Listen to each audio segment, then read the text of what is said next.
안녕하세요. 오늘도 사연 살롱을 찾아주셔서 감사합니다. 얼마 전에 이혼을 하고 친정 엄마와 살고 있는 여성이에요. 저는 인간이 동물과 다른 이유가 상대에 대한 공감 능력 때문이라고 생각해왔어요. 물론 집에서 키우는 개나 고양이 같은 애완동물도 주인의 심리 상태를 잘 파악하기는 하지만 사람처럼 공감 능력이 뛰어나진 않으니까요. 그런데 인간이라고 해서 모두 타인의 감정에 신경을 쓰는 건 아니더라고요. 제 남편과 시어머니를 보니 그랬어요. 하고 많은 사람 중에 하필 내가 만난 남자가 그런 인간이었다니. 다시 생각해도 치가 떨리고 피가 거꾸로 솟는 것 같네요.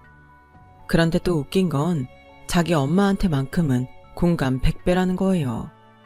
그게 더 사람 열받게 만들더군요. 그럼 지금부터 인정머리 없는 제 남편과 시어머니에 대한 이야기를 시작해보겠습니다. 남편과 저는 식당 주인집 딸과 단골 손님으로 만났어요. 남편이 다니던 회사가 저희 엄마가 하던 식당 근처에 있었는데 그래서 일주일에 2-3번은 저희 식당에서 점심을 먹었거든요. 당시 남편이 다니던 회사는 서울에 본사를 둔 회사로 짧게는 1년, 길게는 2-3년 정도 이곳에서 근무를 하고 본사로 가는 직원들이 대다수였어요. 남편도 그중 하나였어요. 기혼자들은 대개 주말마다 서울을 오가며 주말 부부로 살았고 미혼인 직원들은 회사 근처에 원룸을 얻어서 제2의 군생활처럼 살다 가곤 했어요. 집을 떠나 타지에서 고생하는 직원들을 아들처럼 아끼시던 엄마였지만 유독 제 남편한테는 정도가 심할 정도로 잘해주셨어요.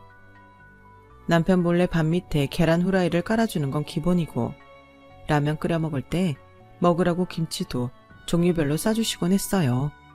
주말에 원룸에서 먹을 반찬까지도 잊지 않고 싸주셨고요.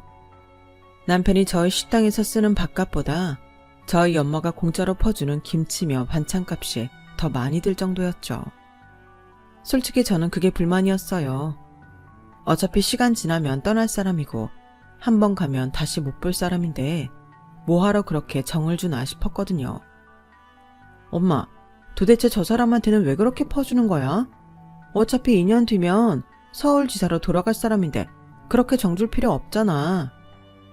2년이 아니라 당장 내일 떠난다고 해도 있는 동안은 챙겨주고 싶어. 지금껏 홀어머니 밑에서 서로 의지하고 살았다잖니. 부모 떠나 객지에서 혼자 사느라 고생인데 그깟 반찬 몇 가지 못 챙겨주겠니? 말은 이렇게 하셨지만 실은 그것 때문만은 아니었어요. 집 떠나서 타지 생활하는 건 남편네 회사 사람들 모두가 마찬가지인데 유독 제 남편한테만 정을 쏟는 건 이유가 안 되죠. 모르긴 해도 엄마는 제 남편을 보면서 그간 우리 모녀가 살아온 힘든 시간을 떠올리셨던 것 같아요. 남편 없이 주변 눈총 받아가며 저를 키우시느라 고생이 많으셨거든요. 그래서 우리 모녀처럼 편모스라에서 자란 남편에게 동질감을 느끼셨을 거예요.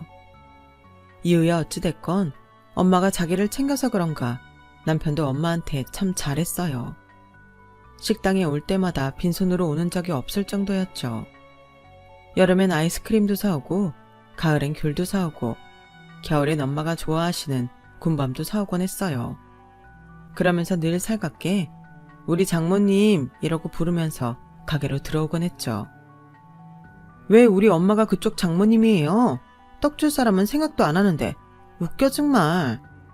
에이 윤정씨, 사람 일은 어떻게 될지 모르잖아요. 자꾸 장모님이라고 부르다 보면 언제가 진짜 장모님이 될지도 모르죠. 넉살 좋게 웃는 남편이 밉지는 않았지만 짐짓 눈을 흘기다 보면 어느새 엄마가 달려나와 남편을 맞으셨어요. 일터에서 돌아온 아들 자식 맞이하는 엄마처럼 환하게 웃으시며 말이죠. 두 사람이 이렇게 가까이 지내고 있으니 저도 모른 척할 수가 없어서 엄마가 가게에 안 계실 때에는 엄마 대신 남편을 챙기곤 했어요. 일주일에도 1~2번씩 마주치다 보니 언제부턴가는 저도 남편이 남달리 느껴지더라고요. 그러던 어느 날이던가요. 점심 장사를 마치고 엄마랑 홀에 앉아 늦은 점심을 먹고 있는데 저희 엄마 연배의 중년 여성이 가게 문을 열고 들어오더라고요. 차림이며 행동을 봐선 이곳 사람이 아니라는 걸 단박에 알 수 있었죠. 그 여자분은 엉거주춤하게 자리에 앉고는 가게를 둘러보았어요. 대개 식당에 들어오면 벽에 붙은 메뉴판을 먼저 보기 마련인데 그분은 저희 가게를 훑는 게 이상하긴 했지만 일단 물잔을 들고 주문을 받으러 갔죠. 소고기 묵국 주세요. 네? 그건 메뉴에 없는데요. 없어요? 이상하다. 우리 아들이 여기서 그걸 자주 먹는다고 했는데. 그 말에 저와 엄마는 눈을 마주쳤어요. 그리곤 단박에 이 여자분의 정체를 알게 되었죠. 바로 남편의 엄마, 즉 미래의 제 시어머니였어요. 저희 가게에서 소고기 묵국을 먹는 사람은 남편뿐이었거든요. 원래 메뉴에 없는 건데 남편이 좋아하는 거라서 엄마가 남편한테만 만들어주곤 했거든요. 여자분의 정체를 알게 된 엄마는 식사도 하시다 말고 일어나 주방으로 향했어요. 그리고는 점심때 남편한테 주고 남은 묵국에 불을 붙이셨죠. 상훈이 총각 어머님이신가 보네. 묵국 금방 내드릴게요. 잠시만 기다려주세요. 엄마는 마치 미래의 사돈을 만난 것처럼 약간 긴장한 모습으로 점심상을 차렸어요. 왠지 저도 덩달아 눈앞의 아주머니한테 신경을 쓰게 되었고요. 묵국 백반을 드신 어머님은 디저트로 무료 커피를 뽑아 마시며 본격적으로 호구조사에 나섰어요. 식당은 언제부터 열었는지, 가족은 몇인지, 제 나이며 학벌 등등 그 밖에도 초면에 하기 어려운 개인적인 사항까지 빼놓지 않고 물었죠. 그런 질문들이 조금 불편하게 느껴질 무렵 가게 문을 벌컥 열고 남편이 달려들어왔어요. 엄마! 그러자 어머님은 마치 6.25 때 헤어진 가족 상봉하듯 달려가 아들 품에 안기더군요. 우리 아들 엄마 때문에 일하다 나온 거야? 일 끝나고 천천히 오라니까. 어떻게 그래? 엄마가 서울에서 여기까지 왔다는데 오는데 힘들진 않았어? 밥은 먹었고? 그래, 네 말대로 여기 묵국이 맛있더라. 반찬 가짓수도 많고. 우리 아들 단골 식당이라더니 그럴만 하던걸? 그치, 우리 장모님이 묵국 솜씨가 끝내준다니까. 장모님? 아, 여기 사장님, 내가 장모님이라고 부르거든. 그러자 어머님은 아들의 말이 떨어지기가 무섭게 제 쪽으로 시선을 돌렸어요. 그리고는 시장에 매물로 나온 소를 보듯 여기저기 살피기 시작했죠. 그제야 남편은 자기 엄마를 저희 엄마와 제게 소개했어요. 저희 엄마예요. 이번 주엔 서울에 못 들린다고 했더니 엄마가 직접 오셨네요. 엄마, 이쪽은 가게 사장님이고 여기는 따님. 나한테 정말 잘해주셔. 저번에 엄마 가져다준 김치 있지? 그것도 여기 사장님이 해주신 거야. 나랑은 장모랑 사이로 부르고 지낼 정도로 친해. 남편으로부터 어머님을 소개받은 저는 어벙벙한 표정으로 인사를 했고 저희 엄마는 주방에서 달려나와 몇 번이나 고개를 숙이며 인사를 했어요. 잠시 뒤 남편은 아직 업무가 안 끝났다면서 회사로 돌아갔고 어머님은 가게에 남아 저희 엄마랑 얘기를 나누셨어요. 두 분 모두 홀몸으로 자식을 키워냈다는 공통점 때문인지 얘기가 끊이지 않고 이어졌어요. 어머님은 해질녘이 되어서야 아들 퇴근 시간이라며 가게를 나가셨어요. 엄마, 상견례해. 뭘 그렇게 진지하게 자식들 얘기까지 해. 아까 보니까 두 분이 눈물까지 찍어내면서 얘기하던데 너무 오버 아니야? 그리고 밥값은 왜 안 받아? 서울에서 아들 보러 왔다는데 야박하게 밥값까지 받아야겠니? 그나저나 저 사람도 참 고생 많았더라. 하긴 여자 혼자 애 키우고 사는 게 쉬운 일은 아니지. 엄마는 밥집 사장이 아닌 홀로 자식을 키우는 엄마로서 저희 시어머니를 대했고 그래서인지 이후로도 시어머니는 종종 저희 가게로 찾아와 공짜 밥도 먹고 수다도 떨고 가곤 했어요. 두 어머님이 가까워지자 남편과 제 관계는 더욱 요상해졌어요. 언제까지고 식당 주인집 딸과 단골 손님으로 남을 수는 없게 되었거든요. 거기다 주변에 비슷한 또래의 이성이 없어서 더 그랬는지 모르겠는데 우리 두 사람은 묘한 기류까지 타게 되었죠. 서로를 이성으로 받아들이기 시작하던 무렵부터 우리는 썸이라는 걸 타기 시작했어요. 엄마 몰래 둘이 번화가에 나가 영화도 보고 가끔은 치킨이나 햄버거도 사 먹으면서 데이트를 즐기곤 했죠. 누가 봐도 영락없는 연인 사이였지만 그래도 선을 넘지 않으려고 노력했어요. 제 마음속의 남편은 곧 떠날 사람이었으니까요. 그런데 2년 썸을 타다 보니 이제는 하루라도 안 보고는 못 살겠다는 생각이 들더라고요. 이미 정이 들 대로 들어버린 거죠. 그래서 우리 관계를 좀 더 확실히 하자고 말했어요. 그러자 남편은 의외로 담담하게 그러더군요. 걱정하지 마. 나 서울 본사로 간다고 우리가 영영 이별하는 것도 아닌데 뭘 그렇게 걱정해. 내가 주말마다 내려올게. 아니면 가끔은 자기가 서울로 올라오면 되잖아. 치, 말은 쉽지. 우리 가게 단골들도 처음엔 자주 오겠다고 했지만 본사로 돌아간 뒤 찾아오는 사람은 단 한 사람도 없었어. 자기도 서울 가면 나 같은 건 다 잊어버릴걸? 서울엔 예쁘고 늘씬한 여자들 천진데 내가 기억이나 날까? 괜히 지키지도 못할 약속해놓고 사람 마음만 뒤숭숭하게 하지 마. 헤이, 나 좀 믿어봐. 난 사람 쉽게 만나고 헤어지는 그런 놈 아니니까. 얼마 뒤 남편은 2년 반의 파견 근무를 마치고 서울에 있는 본사로 떠났어요. 가는 날까지 주말마다 찾아오겠다고 약속했지만 솔직히 그 말을 100% 믿지는 않았어요. 그래도 아예 발길을 끊지는 않을 거라는 막연한 기대감 정도는 품고 있었죠. 그런데 이게 웬걸? 정말 주말이 되자 남편이 저희 가게 문을 열고 들어오지 뭐예요. 처음 몇 번은 그러려니 했는데 이후로도 주말마다 저를 보러 가게로 찾아오더라고요. 서울에서 경기도까지 거리상으로는 그리 멀지는 않았지만 그래도 최소한 왕복 4시간은 걸리는 거리인데도 말이죠. 그래서 이후로는 저도 종종 남편을 만나러 서울로 올라가곤 했어요. 본격적으로 장거리 연애가 시작된 거죠. 그러던 어느 날이었어요. 그날도 평소처럼 남편이 고속터미널로 저를 마중 나오기로 했었는데 차창 너머로 보니 남편이 중년 여성과 함께 팔짱을 끼고 서 있더라고요. 자세히 들여다보니 어머님이더라고요. 저희 가게에 찾아오실 땐 안 그러더니 데이트 장소까지 따라 나오신 걸 보니 괜히 마음이 불편하더라고요.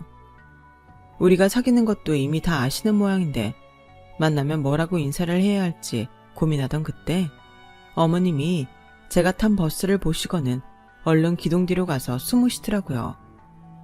그러한 상황을 목격하자 순간 심장이 쿵쾅거리고 손에 땀까지 났어요. 이대로 몰래 다시 집으로 가버릴까? 아니지. 그이는 우리 엄마한테 장모님이라고 부르는데 나도 어머님께 정식으로 인사드리는 게 맞지 않을까? 그 짧은 순간에 5만 가지 생각이 떠올랐어요. 그러다 결국 제 성격대로 솔직히 말하자 싶어서 남편한테 아까 어머님이랑 같이 있는 걸 봤다고 얘기했어요. 봤어? 실은 우리 엄마가 윤정이 널 너무 보고 싶다고 하셔서 말이야. 네가 불편하다고 하면서 멀리서 지켜보시다가 알아서 돌아가신다고 했으니까 말만 해. 어떻게 그래? 기왕 나오신 거니까 같이 식사라도 하자. 자기는 우리 엄마랑 잘 지내는데 나도 노력해야지. 그럴래? 그럼 잠깐만 기다려. 엄마 데리고 올게. 남편은 신이 났는지 가벼운 발걸음으로 어머님이 숨어 계신 기둥 앞까지 달려갔어요. 잠시 뒤 아들 손을 잡고 나타나신 시어머니는 저를 보자마자 손을 덥석 잡으시고는 무척이나 반가워하시더라고요. 오랜만이에요. 서울에서 보는 건 처음이죠? 파견 나가 있을 때 그렇게 잘해줬다면서요. 사실 내가 음식 솜씨가 없어서 우리 석이 키우면서 뭘 변변히 해먹은 게 없었거든요. 그래서 그랬는지 우리 석이가 늘 쇠꼬챙이처럼 말라있어서 가슴 아팠는데 거기 내려가 있는 동안 5kg나 쪄서 왔지 뭐예요. 내가 윤정씨란 윤정씨 어머니께 감사 인사라도 해야겠다 생각했다니까요. 그날 본의 아니게 만나게 된 어머님은 눈치 없이 저희 데이트에 끼어선 제가 집으로 돌아가는 버스에 오를 때까지 옆에서 수다를 떠셨어요. 얘기를 나누다 보니 아들을 사랑하는 부모 마음이 고스란히 느껴져서 저도 남편의 파견 생활에 대해 이것저것 말씀을 드렸죠. 어머님은 당신도 몰랐던 아들의 본 모습에 놀라기도 했지만 무척이나 흥미진진해 하셨어요. 그날 어머님이 저를 예쁘게 보셨는지 이후로도 제가 서울에 갈 때면 저를 집으로 초대해 주셨어요. 하지만 어머님의 음식 솜씨는 정말이지 최악이었어요. 그래도 만들어주신 정성을 생각해서 남기지 않고 다 먹었더니 잘 먹는다고 좋아하시더군요. 남편이 왜 그렇게 저희 집에 오면 밥을 잘 먹는지 그 이유를 알겠더라고요. 우리는 그렇게 1년 반을 더 장거리 연애를 하다가 결혼을 하게 되었어요.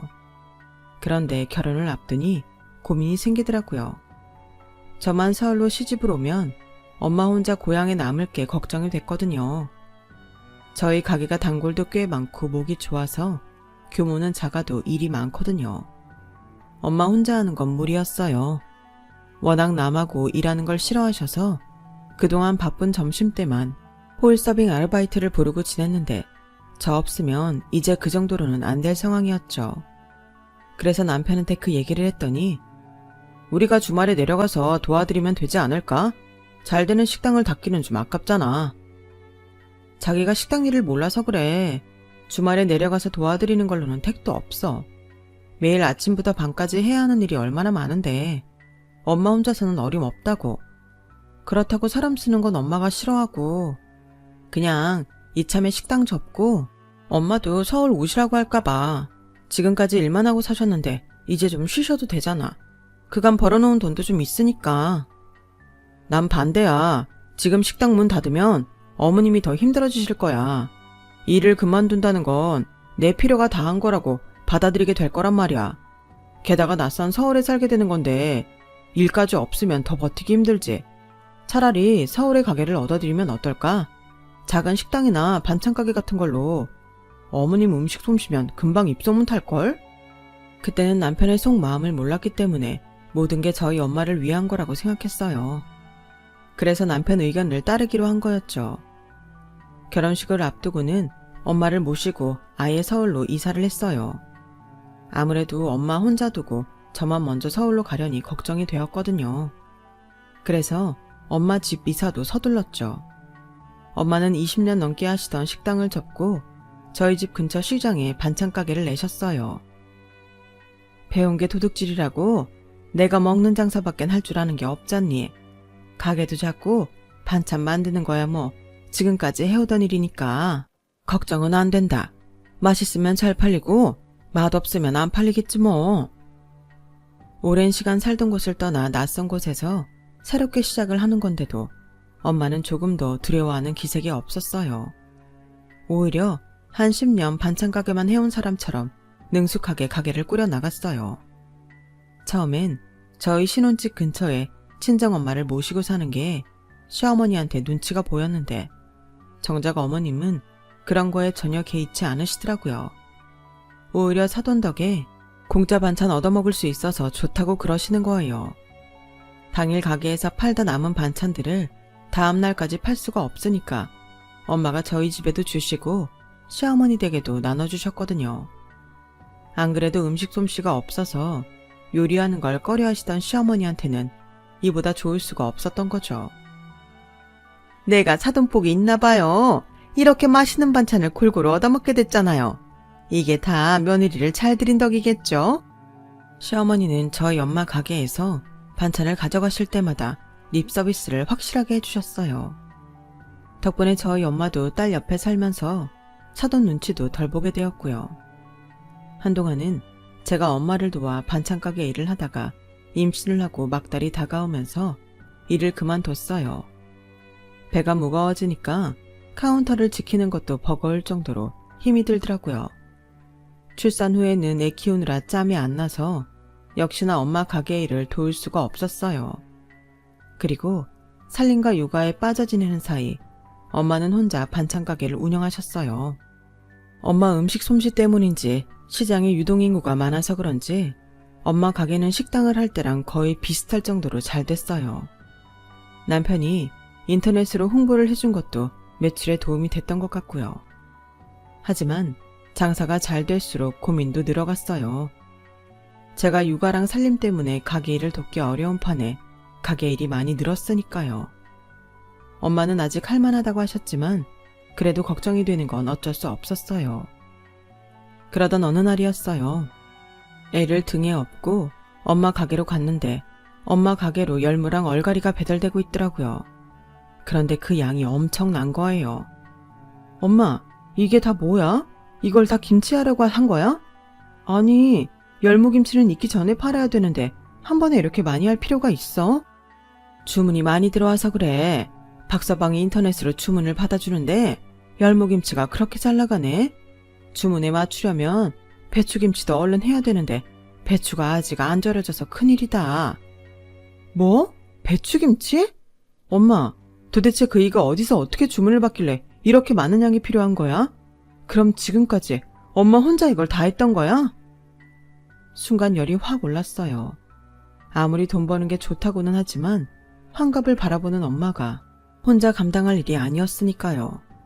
그래서 일단 남편한테 전화를 걸어 어디서 주문을 받은 거냐고 물었죠. 그랬더니 글쎄 저 모르게 아예 반찬 가게 홈페이지까지 만들어 놓고 김치 특판 배너 광고까지 올렸더라고요. 그것도 2kg, 3kg, 5kg 단위로 팔아서 그 물량을 대려니 그 난리였던 거예요. 웃긴 건 그렇게 판 김치값의 30%는 남편이 따로 챙기고 있었다는 거죠. 한마디로 재주는 저희 엄마가 부리고 돈은 남편이 챙기는 셈이었어요. 그런데 이런 식으로 가게를 운영한 게 하루 이틀 일이 아니었던 모양이에요. 주문 양이며 후기를 보니 제가 엄마 가게 일을 그만두기 시작한 무렵부터 이어져 있더라고요. 당신 미쳤어? 우리 엄마 죽일 셈이야. 나도 가게에 못 나가는데 누가 엄마를 돕는다고 그 많은 주문을 받아? 그리고 돈은 왜 당신이 챙겨? 왜 우리 엄마가 번 돈을 당신 주머니에 넣냐고? 자기야, 진정 좀 해. 그 돈은 어머님이 우리 빈이 생각해서 주시는 거야. 내가 강제로 뺏은 게 아니라고. 그리고 인터넷 판매는 원래 다들 그렇게 해. 요즘 누가 시장까지 와서 무겁게 김치를 사들고 가? 인터넷으로 주문하지. 그치만 당신이 정 그렇게 걱정된다고 하면 내가 판매 물량을 줄일게. 저는 당장 남편을 시켜 판매 물량을 줄이고 엄마를 도와 일단 주문 들어온 김치를 만들기로 했어요. 그래서 시어머니한테 애를 잠깐 봐주십사 전화를 했는데 얘, 내가 애를 어떻게 보니? 난 못한다. 나 지금 문화센터 사람들이랑 점심 약속이 있어서 나가봐야 돼. 어머님, 이번 한 번만 부탁드릴게요. 정말 애 봐줄 사람이 없어서 그래요. 너 좀 뻔뻔한 거 아니니? 말이 났으니 말인데 네 친정엄마 가게 일 때문에 내가 약속까지 쪽내고 애를 봐야 하는 거냐? 정 안 되면 가게에 파출을 부르든지 네 애 봐줄 도우미를 부르면 될 일이지 왜 나한테 부담을 주냐고. 내 주머니에 돈 들어온 일도 아닌데. 드릴게요. 오늘 저희 애 봐주시면 제가 어머님 용돈 드린다고요. 돈을 드린다는 말에 어머님은 바로 가게로 달려오셨어요. 그리고는 저희 애를 안고 집으로 돌아가셨죠. 그때는 정신이 없어서 생각을 못하고 있었는데 주문량을 다 만들고 잠깐 쉬려니까 그제야 어머님께 서운한 감정이 들더라고요. 이게 지금 누구 때문에 이 고생인데 당신 아들이 돈 욕심을 부리는 통에 이렇게 된 건데 말이에요. 엄마는 어차피 드릴 용돈 기분 좋게 드리라고 하셨지만 좋게 생각하려고 해도 그게 안 되더라고요.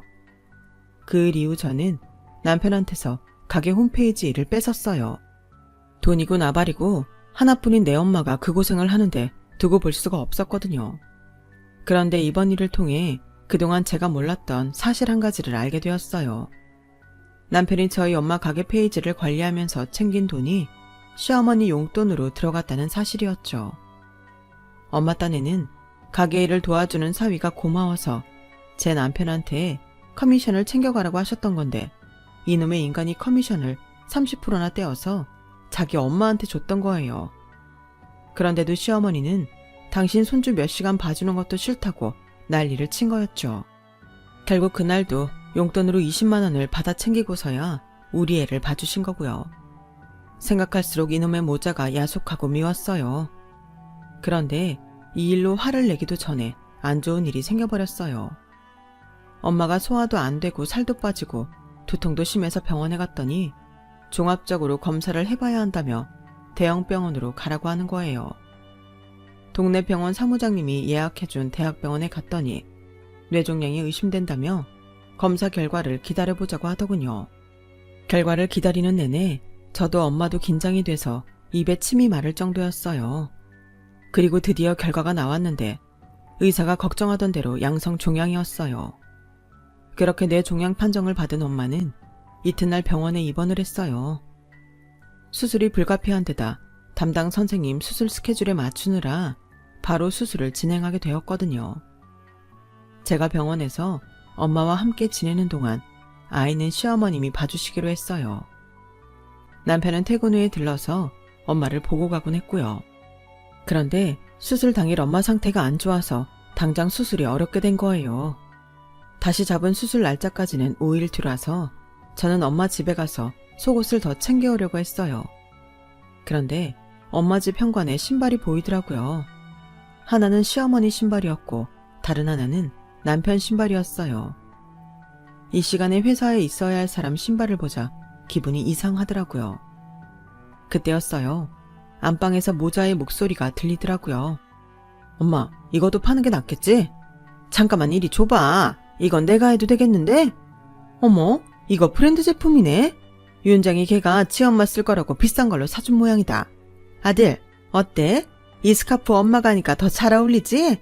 이건 당근에 팔지 말고 내가 해야겠다. 아, 서랍에 금부치도 좀 있던데 그건 어떻게 할까?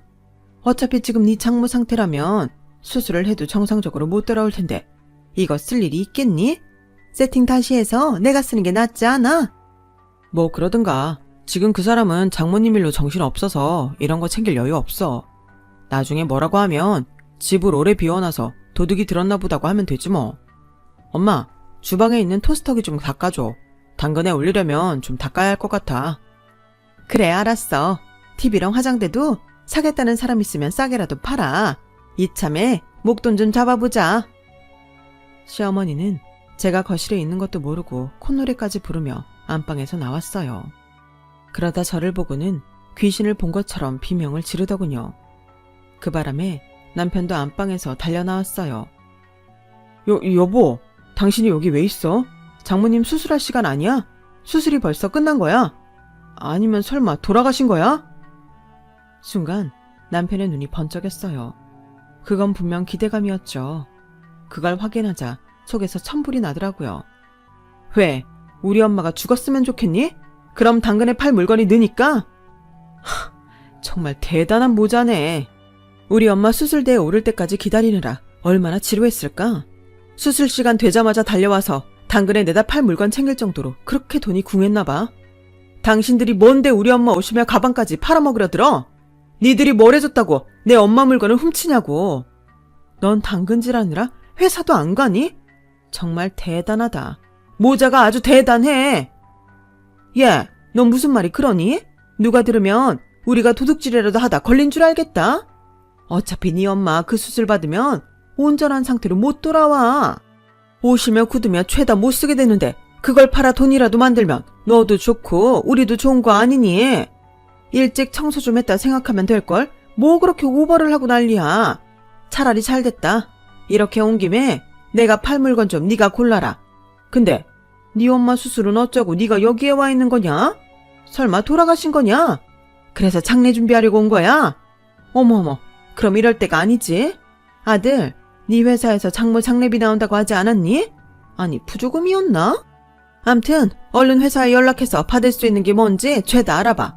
그리고 얘, 넌 네 엄마 앞으로 보험 들어놓은 거 있니? 생명보험이랑 상조나 뭐 그런 거 안 들었어? 이런 와중에도 저희 엄마 앞으로 된 보험금을 챙기려는 시어머니를 보니 억장이 무너지더라고요. 이런 것들을 가족이라고 생각했다니 제가 미친 것이었죠. 그런데도 집안 어디에도 저희 애가 보이지 않는 거예요. 우리 비니는 어딨어요? 비니 어딨냐고요? 그 말에 시어머니는 그제야 생각이 났다는 표정으로 그러는 거예요.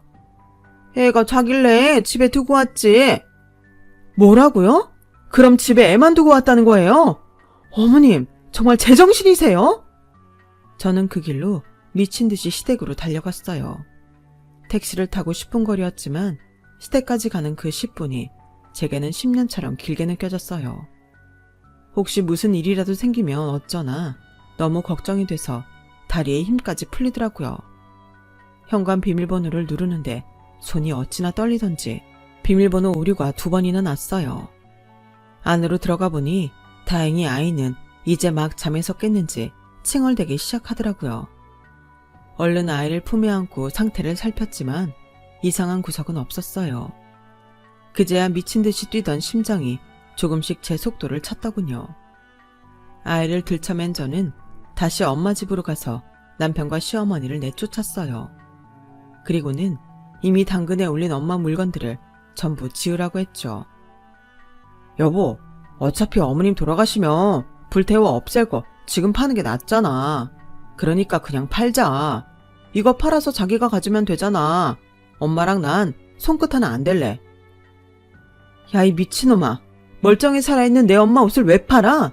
팔 거면 아무짝에도 쓸모없는 네 엄마나 갖다 팔아라. 내 엄마 가게에서 돈을 그렇게 가져가 놓고도 자기 손주 몇 시간 봐주는 것도 돈 안 주면 안 하겠다는 인간인데 뭐하러 데리고 살겠니? 아, 너도 나랑 살고 싶으면 네 엄마부터 당근에 팔고 와. 그럼 받아줄지 말지 생각은 해볼게. 그리고 오늘 일 나 그냥 안 넘어갈 거야. 둘이서 내 엄마 집에 무단 침입에 절도까지 벌이려고 했던 거 법의 잣대로 제대로 심판해 줄 거라고. 여보, 내가 잘못했어. 난 그냥 엄마가 시키는 대로 했을 뿐이야. 인간아, 이 와중에 혼자 살겠다고 쇼하는 거니? 됐다. 너 같은 인간하고 무슨 말을 더 하겠니? 조만간 변호사 통해서 이혼 서류랑 오늘 일에 대한 소장 보낼 테니까 니네 엄마 집에 가서 그거나 기다려. 저는 애를 업고 다시 엄마 집으로 들어가 현관 비밀번호부터 바꿨어요. 이 인간들이 언제 다시 들어와 내 엄마 물건을 훔쳐갈지 모르니까요. 엄마 수술로 정신이 없는 와중에도 변호사 사무실까지 찾아가 이혼 소송과 절도 관련 소송까지 진행했어요. 다행히 엄마 집에 제가 달아놓은 강아지 CCTV가 있어서 남편과 시어머니의 절도 행각이 그대로 녹화가 됐더라고요.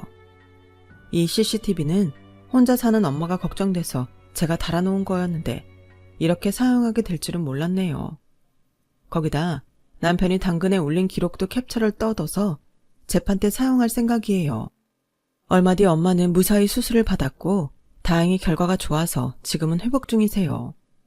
물론 앞으로도 치료는 계속 받아야 하겠지만 그래도 무사히 수술받고 깨어나 주신 것만으로도 감사할 따름이에요. 엄마한테는 제 이혼 관련 사실을 비밀로 하려고 했는데 생각해보니 일부러라도 더 말을 해야겠더라고요. 그래야 저희 엄마가 이를 악물고 살아나실 것 같았거든요. 그리고 그런 제 생각은 역시나 맞아떨어졌어요. 제 이혼 사실을 알게 된 엄마는 딸만 혼자 남겨둘 수 없다시며 이를 악물고 치료를 받고 계시거든요. 내가 정신력으로 어떻게든 네 병 이겨낼 테니까 넌 아무 걱정하지 마. 엄마 그렇게 쉽게 안 죽는다.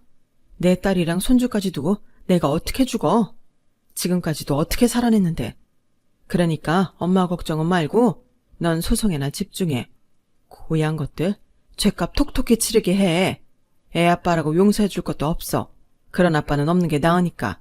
엄마 말 알아듣겠지? 걱정 마. 내가 누구 딸인데. 내가 그것들 인생 탈탈 털어서 죗값 치르게 할 거야. 죄 지은 놈들이 두 발 뻗고 사는 꼴은 죽어도 못 보겠으니까. 아직 소송은 끝나지 않았지만 변호사 얘기를 들어보니 큰 이변이 없는 한 제가 승소할 거라고 하더군요. 아이 양육권과 친권도 무리 없이 가져올 수 있을 것 같고요. 인정머리 없는 인간들한테는 저 역시 무인정으로 강하게 대응할 생각입니다. 그래야 공평할 테니까요. 제 이야기는 여기까지예요. 제 사연을 들어주셔서 감사합니다. 들어주신 분들 항상 건강하시고 꽃길만 걸으세요. 여러분, 사연 댓글에 응원과 현명한 조언 부탁드려요. 좋아요와 구독은 저에게 큰 힘이 됩니다. 오늘도 좋은 일 가득하세요.